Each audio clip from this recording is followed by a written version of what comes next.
आप सभी का अपने YouTube चैनल पे स्वागत है। इस वीडियो में चर्चा जो की जाएगी उत्तराखंड के प्रीवियस ईयर क्वेश्चंस के बारे में। तो इतिहास के प्रश्न जो पूछे गए थे इंपॉर्टेंट, वो वीडियो होगी। इसमें इतिहास के प्रश्न की चर्चा की जाएगी, जिसमें एंशिएंट हिस्ट्री और मॉडर्न हिस्ट्री दोनों के क्वेश्चन इसमें शामिल किए गए। तो इतिहास की सीरीज मिलेगी, जो भी इतिहास में क्वेश्चन अब तक पूछे गए उत्तराखंड प्रीवियस ईयर के क्वेश्चन में, उसका डिस्कस किया जाएगा।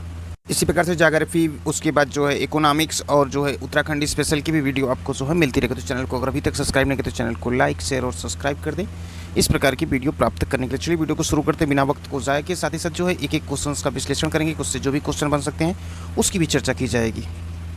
पहला क्वेश्चन है कि निम्नलिखित में से किसने जो है असहयोग आंदोलन के दौरान जो है विदेशी कपड़ों को जलाया जाना एक निष्ठुर बर्बादी बताया था। ऑप्शन है लॉर्ड रीडिंग, मोहम्मद अली जिन्ना, मोतीलाल नेहरू, रविन्द्रनाथ टैगोर। तो ये रविन्द्रनाथ टैगोर जी के द्वारा कहा गया था असहयोग आंदोलन के दौरान जो है। असहयोग आंदोलन जो है गांधी जी के द्वारा जो शुरू किया गया था, ये वर्ष याद रखिएगा, ये 1 अगस्त 1920 को जो है शुरू किया गया था असहयोग आंदोलन। इसी को लेकर के रविन्द्रनाथ टैगोर ने कहा था कि जो है निष्ठुर बर्बादी, विदेशी कपड़ों को जलाना।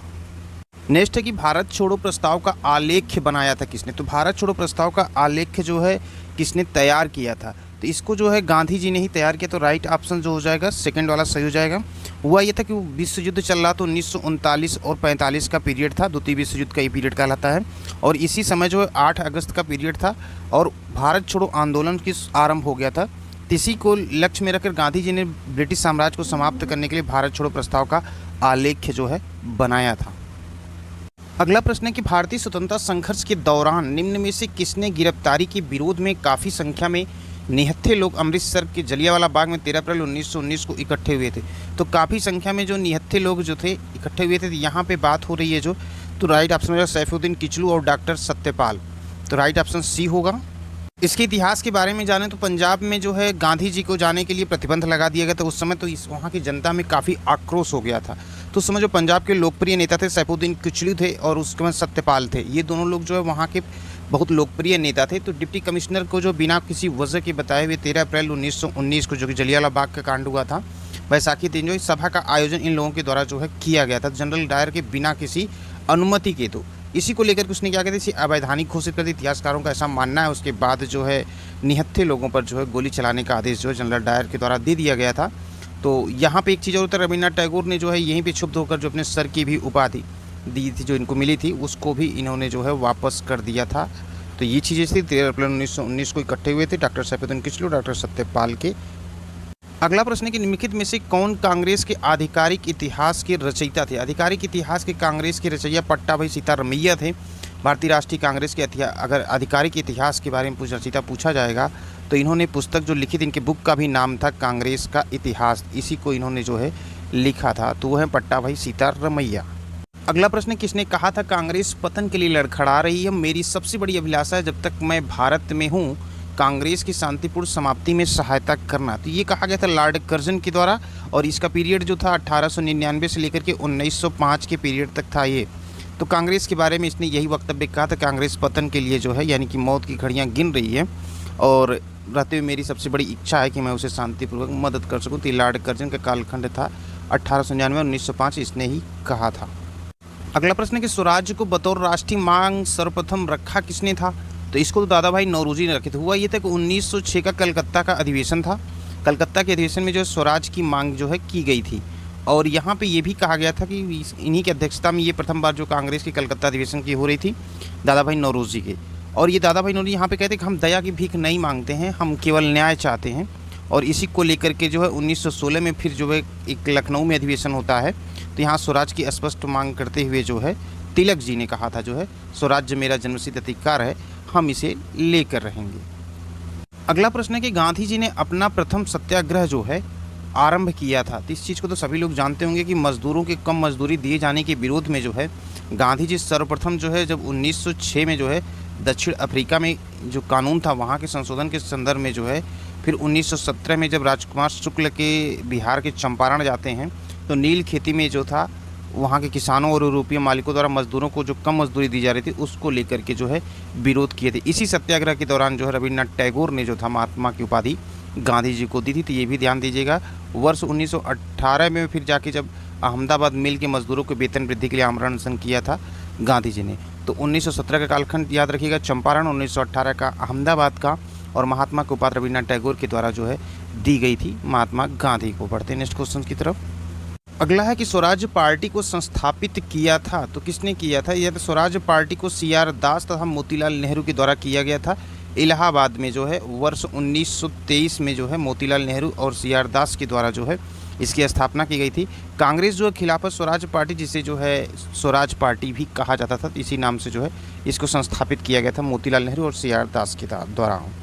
वहीं अगला है कि 1907 में भारतीय राष्ट्रीय कांग्रेस का जो पहला विभाजन हुआ था तो किस अधिवेशन में हुआ था? तो ये सूरत अधिवेशन में हुआ था। सूरत का अधिवेशन जो हुआ था 1907 में हुआ था। रासबिहारी बोस जो है इसकी अध्यक्षता कर रहे थे। इसी समय जो कांग्रेस का जो है एक उदारवादी गुट था और एक या उग्रवादी था, उग्रवादी दलों में विभाजन हो गया था।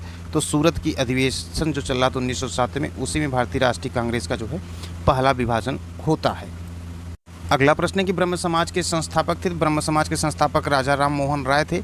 राजा राम मोहन राय जो ब्रह्म समाज की स्थापना के बारे में प्रश्न पूछता, तो इसकी स्थापना 20 अगस्त 1928 को जो है राजा राम मोहन राय के द्वारा की जाती है। इसका उद्देश्य ये रहता है एकेश्वरवाद की उपासना। तो उद्देश्य अगर पूछेगा तो एकेश्वरवाद की उपासना की जो है इसका उद्देश्य था। यहाँ पे पुरोहितवाद का जो खंडन करना जो है राजा राम मोहन राय के लिए ब्रह्म समाज के संस्थापक के तौर पर इसको शुरू किया गया था 1928 में। और अगला है कि खालसा पंथ की स्थापना की थी। तो खालसा पंथ की स्थापना गुरु गोविंद सिंह के द्वारा जो है की गई थी। ये गुरु गोविंद सिंह जो थे सिखों के 10वें व अंतिम गुरु थे गुरु गोविंद सिंह, और इन्हीं के द्वारा जो है खालसा पंथ की स्थापना की गई थी। इसी की वजह से सिखों में विशिष्ट वेशभूषा जैसे केस, कंघा, कृपाण, कड़ा, ये सब चीज़ धारण करने की बात कही गई थी। नेक्स्ट जो है बंगाल तथा बिहार में अस्थाई बंदोबस्त आरंभ किया था। तो बंगाल और बिहार में अस्थाई बंदोबस्त जो प्रारंभ किया था ये कार्नवालिस के द्वारा शुरू किया गया था। और ये पीरियड था 1793 का पीरियड था, जब यहाँ पे उपज के तौर पे 10/11 भाग की बात की गई थी और 1/11 हिस्सा था ये जमींदार के पास था। तो बंगाल बिहार में जो है अस्थाई बंदोबस्त को जो प्रारंभ किया गया था उस समय बंगाल बिहार उड़ीसा में जो है कार्नवालिस के द्वारा किया गया था। अगला प्रश्न है कि आदि ग्रंथ अथवा गुरु ग्रंथ साहिब का संकलन निम्नलिखित में से किसने किया था? तो बताना इसमें गुरु अर्जुन देव ने जो है ये संकलन किया था। आदि ग्रंथ गुरु ग्रंथ साहिब का संकलन जो है, जो कि अर्जुन देव जो थे ये सिखों के 5वें गुरु थे और ये करतारपुर वीर के नाम से भी जाना जाता है। आदि ग्रंथ जो है रामदास जी के द्वारा जो है लिखा गया था, इसको भी याद रखिएगा। और 1604 का पीरियड था, अर्जुन देव जो थे इसे पूरा किए थे। और 10वें गुरु जो गुरु गोविंद सिंह थे इसमें कुछ और शब्द जोड़ दिए थे। तो 3 गुरुओं को याद रखिएगा, रामदास, अर्जुन, गुरु गोविंद सिंह का इसमें था। उसके बाद जो है सिख धर्म का अनंत गुरु घोषित किया गया। गुरु ग्रंथ साहब जो था 1704 से 1706 का पीरियड था। गुरुमुखी लिपि में भी लिखा गया। तो इतनी सारी चीज़ें यहाँ से प्रश्न बन सकते हैं। बढ़ते हैं नेक्स्ट क्वेश्चन की तरफ। अगला प्रश्न है कि निम्न में से किसने कहा था अच्छा शासन स्वशासन का स्थानापन्न नहीं है? तो यहाँ पे जो है राइट ऑप्शन जो हो जाएगा वो स्वामी दयानंद के द्वारा जो है ये कहा गया था। आर्य समाज की स्थापना ये जब करते हैं बम्बई में, वो पीरियड रहता है 1875 का। स्वामी दयानंद सरस्वती के द्वारा जो है 1875 में बम्बई में आर्य समाज की स्थापना की जाती है। इसका भी मुख्य उद्देश्य वही रहता है कि वैदिक जो धर्म था, वैदिक धर्म जो है शुद्ध रूप से जो है पुनः स्थापित किया जाए। ये था स्वामी दयानंद सरस्वती के द्वारा आर्य समाज की स्थापना का उद्देश्य। और यहाँ पे जो राजनीतिक आर्थिक क्षेत्र दोनों बातें ये करते थे। उसके बाद शिक्षा के फलस्वरूप जो इनके अनुयायी थे वो देशभक्ति की भावना भी इन पे कूट कूट के भरी जाती थी। तो यहाँ पे जो पूछा गया कि अच्छा शासन और स्वशासन का स्थापनापन्न नहीं है, तो ये चीज़ें यहाँ पे नहीं थी, स्वामी दयानंद सरस्वती ने ये कहा था। बढ़ते हैं इस क्वेश्चन की तरफ। किन यूरोपियों ने भारत में प्रथमतः सामुद्रिक व्यापारिक केंद्र स्थापित किए? तो ये सभी को पता होगा कि वो पुर्तगाली थे। पुर्तगाली जो सबसे पहले जो है सामुद्रिक व्यापार स्थापित किए थे। समुद्री मार्ग से भारत आने वाला जो पहला था वो सबको पता होगा वास्को डी गामा था, जो कि 1498 में आया था वास्को डी गामा कालीकट के बंदरगाह पर। फिर ब्रिटिश ईस्ट इंडिया कंपनी जो आती है ये 1600 के पीरियड में आती है। उसके बाद फ्रांसीसी इंडिया कंपनी जो फ्रांसीसी आती हैं ये जो आती हैं 1664 में आती हैं। डच कंपनी जो आती है, डच कंपनी आती है 1602 में। तो 1498, 1600, 1664 और 1602 का पीरियड रहता है जो भारत में कंपनियां ये लोग स्थापित करते हैं। लेकिन सबसे पहले व्यापारिक समुद्री मार्ग जो है वो जो पुर्तगाली वास्को डी गामा था उस 1498 को जब कालीकट के तट पे आए तो उसे ही माना जाता है। बढ़ते हैं अगले क्वेश्चन की तरफ। अगला प्रश्न है कि विजयनगर राज्य की स्थापना की थी। तो विजयनगर राज्य की स्थापना तो हरिहर और बुक्का के द्वारा की सबको रटा हुआ है। हरिहर बुक्का यहाँ पे 1336 का पीरियड रहता है। हरिहर 1336 में अपने भाई जो है बुक्का की सहायता से विजयनगर राज्य की स्थापना करते हैं 1336 में। और ये हरिहर और बुक्का जो रहते हैं ये दोनों लोग रहते हैं संगम पुत्र। संगम के पुत्र रहते हैं ये दोनों लोग। तो अपने राजवंश का नाम जो है पिता के नाम पे संगम वंश भी रखा, इससे ये कंफर्म हो गया।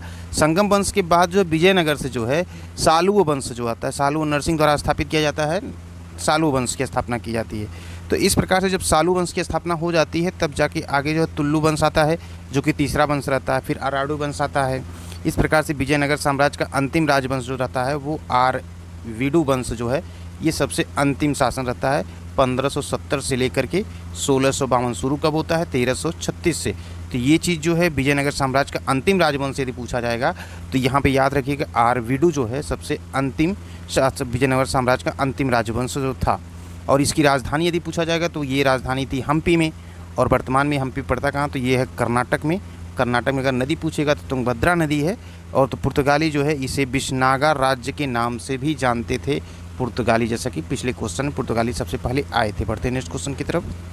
अगला प्रश्न है कि प्रथम शताब्दी ईस्वी में किस भारतीय बौद्ध भिक्षुक को चीन भेजा गया था? तो चीन जो भेजा गया था वो नागार्जुन को भेजा गया था। ये चीज़ याद रहा, राइट ऑप्शन हो जाएगा डी वाला। नागार्जुन को चीन भेजा गया था। कनिष्क के दरबार में ये रहते थे। नागार्जुन महान विभूति के तौर पे इनको जाना जाता था कनिष्क को। और सबसे पहले जो है महायान जो सूत्र थे तो इसको बिखरे हुए शून्यता संबंधी विचारों को लेकर क्रमबद्ध रूप से शून्यवाद जो है शून्यवाद की विचारधारा का भी प्रतिपादन इन्होंने किया था। ये चीज़ भी ध्यान दीजिएगा। और भारत का इन्हें जो है आइंस्टीन भी कहा जाता है। इन्हीं को जो है भेजा गया था भारतीय बौद्ध भिक्षुक जो थे नागार्जुन, इनको चीन भेजा गया था। और ये नागार्जुन थे कनिष्क के दरबार के एक महान विभूति थे ये। बढ़ते हैं नेक्स्ट क्वेश्चन की तरफ।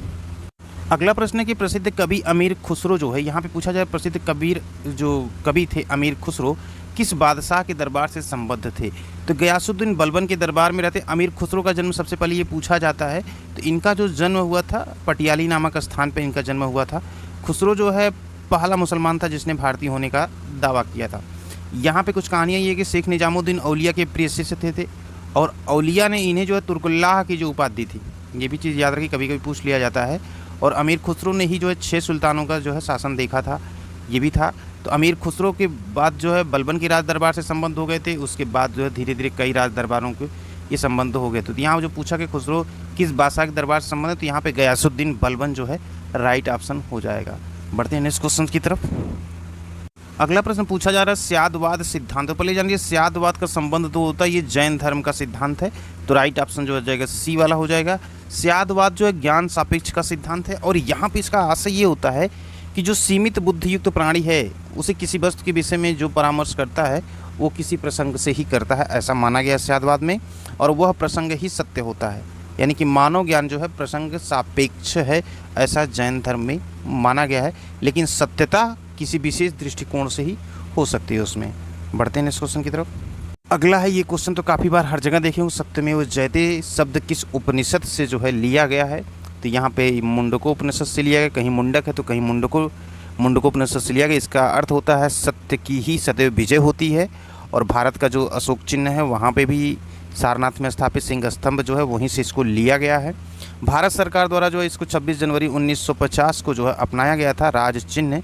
मूल स्तंभ जो शीर्ष पर 4 सिंह होते हैं और एक दूसरे के विपरीत दिशा में बैठे रहते हैं, केवल 3 सिंह ही जो दिखाई देते। कभी कभी ये प्रश्न पूछ लेता है कि चिन्ह में कितने सिंह दिखाई दे रहे हैं, तो 3 दिखाई देते हैं।